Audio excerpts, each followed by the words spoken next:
Howdy Leo, this is Reina, and this video is for the transit of Jupiter in Capricorn, which is occurring from December 2nd of 2019 until December 18th of 2020. So as you can see, it's just over a year long. And for Leos, this is going to occur in your sixth house of work, health, and I would even say service as a separate thing from work, because people tend to focus on work being, paid. So it could be volunteer work that you're doing, that you're serving others with kind of a selfless attitude. And also I would include your dharma, which in my definition is your path in life, what you came here to do. And this could involve the North Node, your natal North Node, and even the transiting North Node can nudge you in a certain direction. So that's, I don't want to get too in the weeds with that, but just saying that all of those things can be what it's about. The sixth house is also your daily routine, and believe it or not, I mean, if you are devising your schedule, you can actually do something that gives you maximum productivity, and you can be very prolific in terms of the work output because Jupiter expands things. So you can create a schedule for yourself, especially, I was going to say especially if you work for yourself, but that's not necessarily always going to be the case. In any Leo's case, that you figure out a way to kind of squeeze in time. Maybe you have a side gig, and eventually that could be your main gig if you want it to be. So currently, Jupiter is in Sagittarius as I record this, and the interesting thing is that I'm recording this on 11/11, which is always kind of a cool date if you know anything about angel numbers and all that jazz. But tomorrow will be 11/12, obviously. That is the full moon in Taurus, and it's also the date when Jupiter finally leaves its shadow after being retrograde since April, going direct during Leo time in August, and taking a long time to get back up to speed, and finally getting to a new degree. And the significance of this is that most of you will probably, well, I shouldn't say that. I think perhaps a lot of you will be listening to this in maybe this November, late November, or actually as I record this, we're not even in mid-November, but mid to late November or early December period. I don't know, maybe people will be listening in 2020, but if you are listening during this period, you still have Jupiter in that fifth house. This is a house that you rule, Leo. And so some of you may have started businesses, your own business in the last year. That would have been very lucky for you. And so this corresponds with those sorts of people, because when you have your own business, your schedule, your daily schedule becomes uber important, because you're doing things kind of like by your own design. And depending on how naturally disciplined you are, and I'm sure that there are probably a lot of Leos who are naturally disciplined, because you may have inner planets in Virgo, being that Virgo is adjacent to you. But if any of you are like me and you're not necessarily all that disciplined naturally, you can become more disciplined. You can find ways. Jupiter can expand your horizons in this area. And it's funny because in my personal case, I am a sun in Sag, but I have the moon in Virgo, and I love office supply stores. I just love them.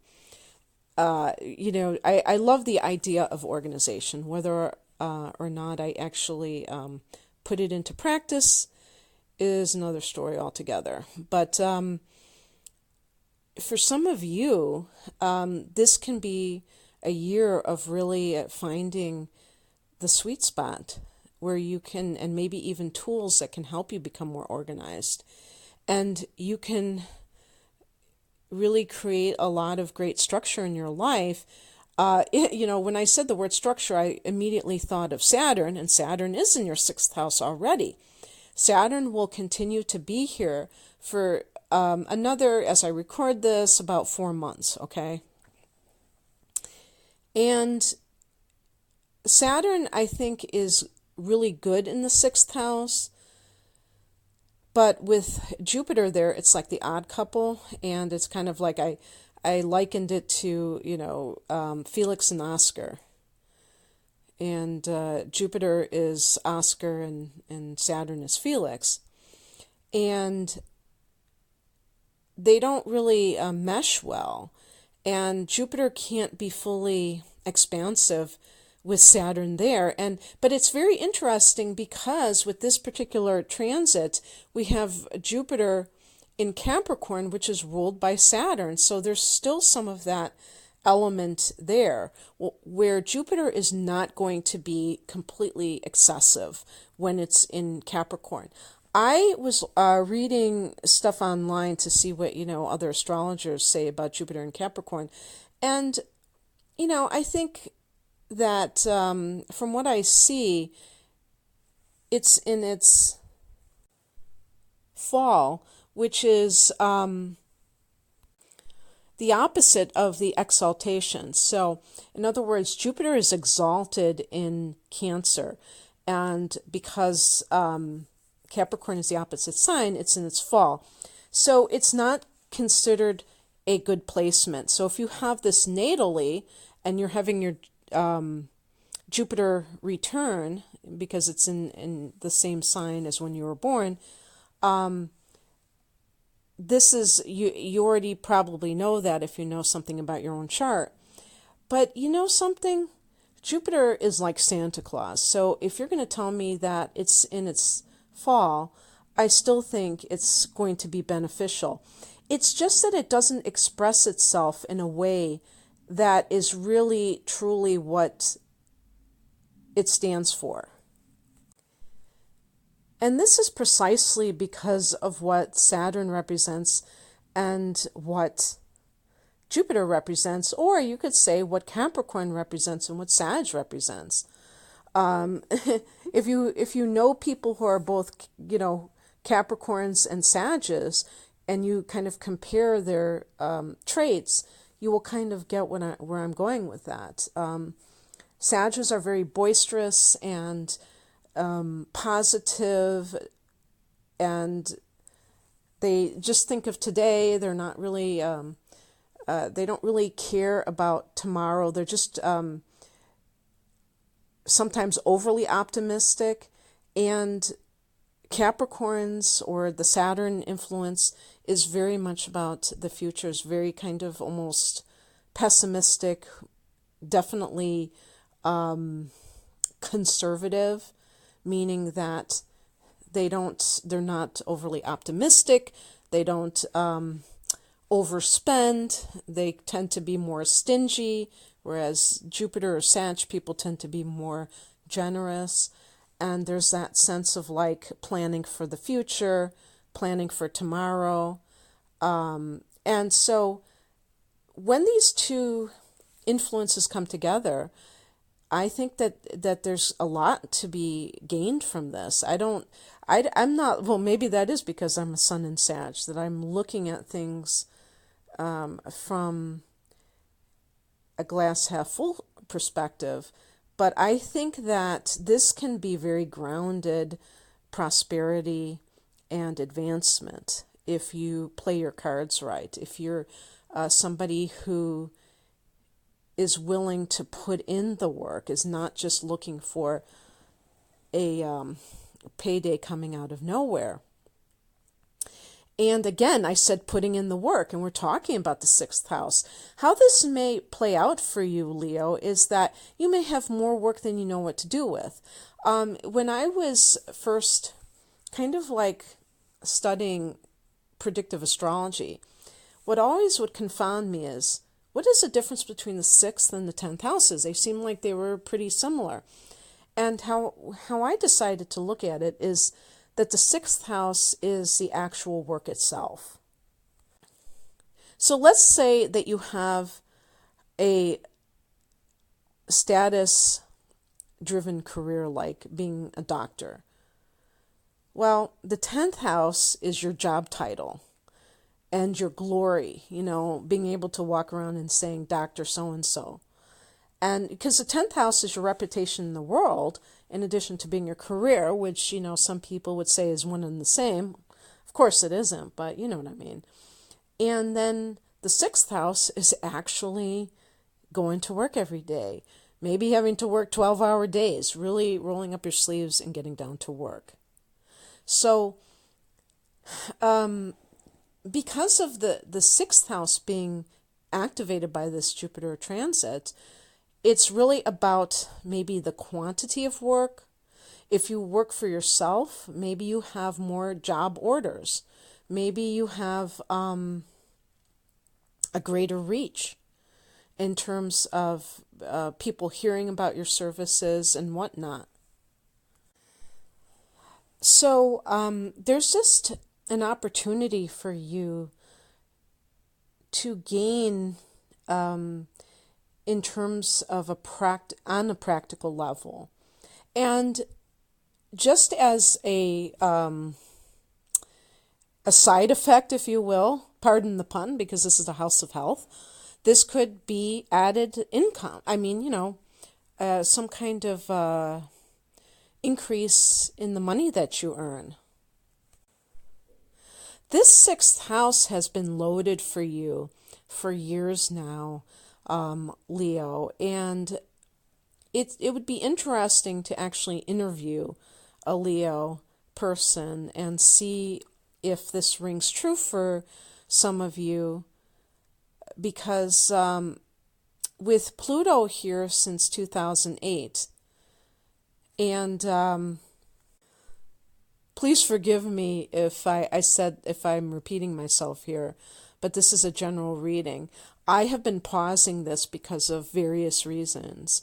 And even though I'm only 12 minutes into it, I've already forgotten whether I've stated that. But this is just based upon the sign as a whole and not the individual chart.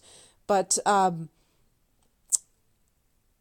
when Pluto went into Capricorn in January of 2008, in your sixth house, at some point along the way, you may have even had a health crisis where you had to really change your diet, or I would include exercise in that as well, anything health related. And there may have been even like some kind of obstruction. I think that Virgo rules the sixth house, and I think the intestines is included in that.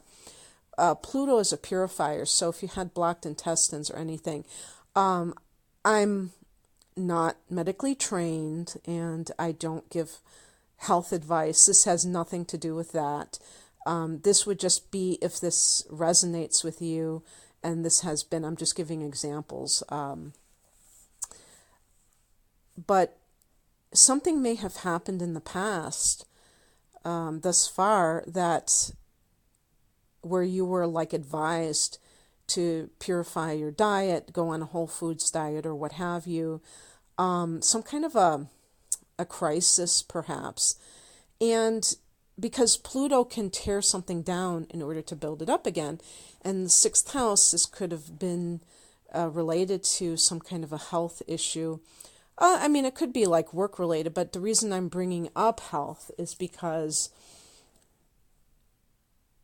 having said that, when Jupiter enters this sector, you may find a person or maybe multiple health professionals who really help you. Like it feels almost lucky, especially if you've gone through different people and you know, professionals, and you haven't found anybody that's been able to truly help you.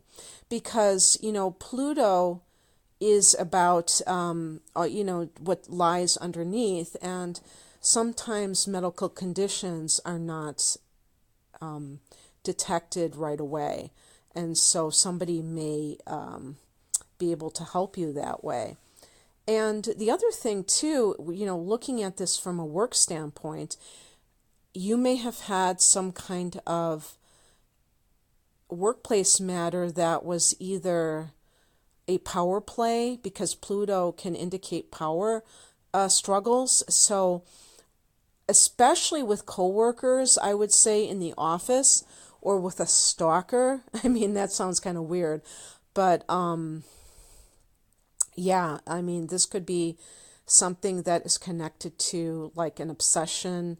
Like for instance, let's say you had some kind of a fling with a coworker, and then you decided that you wanted to break up with them, and then they were like, they wouldn't let it go, or something along those lines. Just a very intense workplace situation. Maybe you even had to leave that workplace because it was so uncomfortable. But there's a possibility, you know, people give certain planets a bad rap, like Saturn, Pluto, Mars, and there are good empowering empowering aspects to all of these planets as well. And they're going to be like these conjunctions between Jupiter and Pluto in 2020 that I wanted to just briefly touch upon, because I feel like something can happen where you really step into your own power. And I mean, this could be from like a self-esteem perspective, perhaps. I mean, Jupiter can be philosophical. So in the sixth house, I would even think like for some of you, this could be a healing career of some kind, whether it's energy medicine, a shamanic healing, you know, that could be energy medicine too, I guess. But there's, you know, it's really interesting with energy healing, because there's even like sound therapy where people use gongs and what are those other things? Singing bowls. So it's like sound therapy, or you know, the typical energy healing with the, you know, Reiki, where it's not even sometimes hands-on, but it's kind of like hovering over a person, you know, with the different chakra cleansings and all that stuff. And you may find yourself drawn to that, and that becomes your path, and that there's something lucky about it, because Pluto can be about healing. And with these conjunctions, it's like something can just come about. By the way, when I talk about something coming about, the 10th house for you is Taurus, and you're having Uranus in this sector for the next 7 years or so. So that forms a trine in the early transit of Jupiter. You know, in other words, in the first, well, I shouldn't say, I keep saying that because Uranus is going to advance too. I'm not going to get in too much into that. But in particular, there is a solar eclipse this December 25th or 26th, depending on where you live, at 4 degrees of Capricorn. So a very powerful new moon in the 6th house. And Jupiter is right there in conjunction at 5 degrees of Capricorn. So that's very auspicious. But then on top of that, you have Uranus there from the 10th house at 2 degrees of Capricorn. So that can be something unexpected, you know, good fortune that also advances your career. Okay, so a trine is a very easy manifestation. Okay. So anyway, getting back to some of these power points or power times with Jupiter and Pluto in conjunction from March 29th until April 5th, there's an exact 24-degree conjunction of, obviously 2020. And also December 8th through 13th at 22 degrees of Capricorn. This is after both of these planets were retrograding. And so that's why they're at lower degrees than the first one. I just think that you're going to be very productive in 2020, Leo. And if any of you out there are still looking for your Dharma, if you're still looking for your life path, and, I sometimes joke, what do you want to be when you grow up? And you're like in your 40s. Just understand that there is no timetable for these kinds of things.